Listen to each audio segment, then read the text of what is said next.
শুধু একটা ব্যাপারে বলবো যে উনি একজন শিল্পী হিসেবে না, উনি একজন গার্জিয়ানের মতো। আমি নিজে যেটা সত্য সেটাই বলছি, গান শিখতে আমার অনেকদিন লাগতো।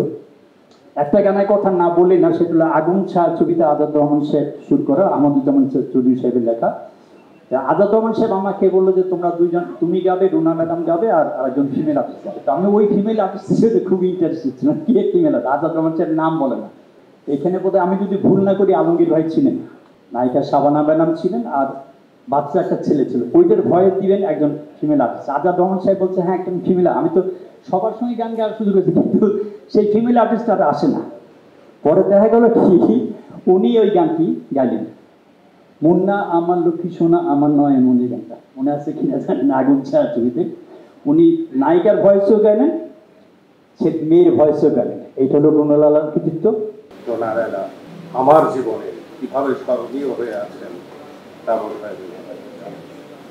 আমার বিধাতার ছবি আমার জীবনের প্রথম অভিষেক হলো।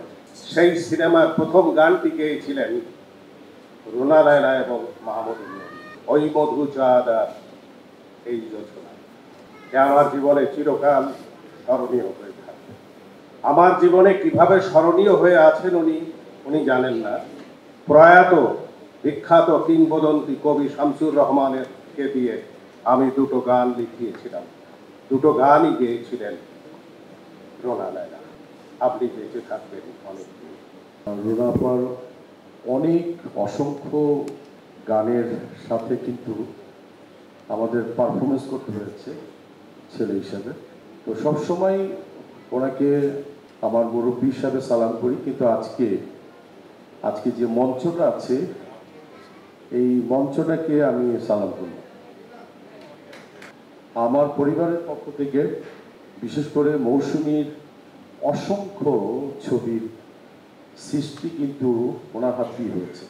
ম্যাটিনিশি বোধহয় একটা আমাদের মিস যেত না।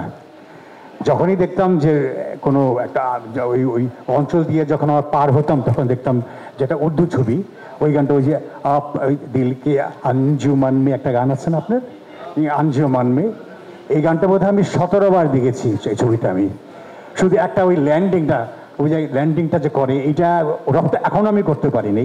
দুর্ধর্ষ শিল্পী উনি অনেকদিন বেঁচে থাকুক আমাদের মাঝে, এটি আমরা চাই। ম্যাডাম আপনি অনেকদিন বেঁচে থাকবেন, অনেক আহাত দল করবে আল্লাহ। ধন্যবাদ আপনি। উনি সত্যি একজন চমৎকার মনের মানুষ, আমার মা, মাতৃসম এবং আমার বেস্ট ফ্রেন্ড। আমরা কিন্তু বান্ধবী, সারাদিন আমরা কুটুর কুটুর করতে থাকি ফোনে, সেই কথাগুলো একদমই ডিসক্লোজ করা যাবে না। আর ভীষণ উনি যোগ করতে পছন্দ করেন, মানুষকে কপি করতে পারেন, একদম আপনারা বিশ্বাস করতে পারবেন না ওনার অভিনয় ক্ষমতা।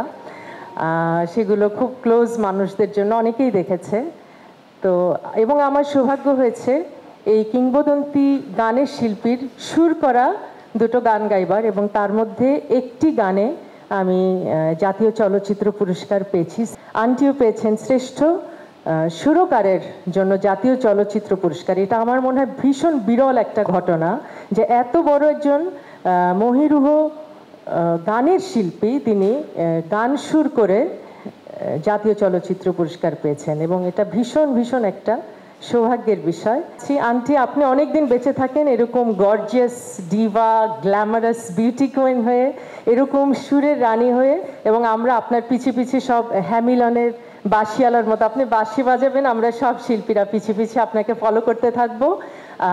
আমরা সত্যি গর্বিত আমাদের একজন রুনা লায়লা আছে। রুনা আপার সামনে থাকলে আমরা সবসময় হাত পা কাঁপতে থাকে। উনি যখন রেকর্ডিংয়ে আসেন তখনও কাঁপে, এখনও কাঁপছে, কাঁপতেই থাকে কেন।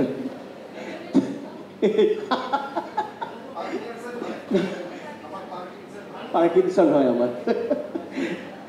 যাই হোক, রুনা আপা আপনার দীর্ঘজীবী কামনা করি, অনেক বছর আছেন আপনি আমাদের মধ্যে থাকেন।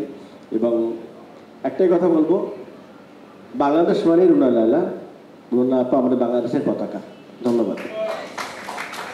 রুনা আপার একটা অ্যালবাম করার কথা ছিল আমার, আমি সাউন্ড থেকে অ্যাডভান্স লিখেছিলাম, ফাইনালি অ্যালবামটা করা হয়নি।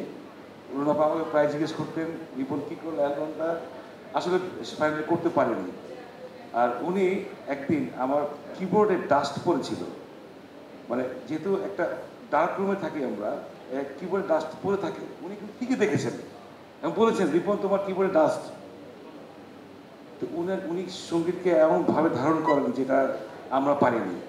অনেক বছর আপনি গান আমাদের দেন, দোয়া করি। ধন্যবাদ।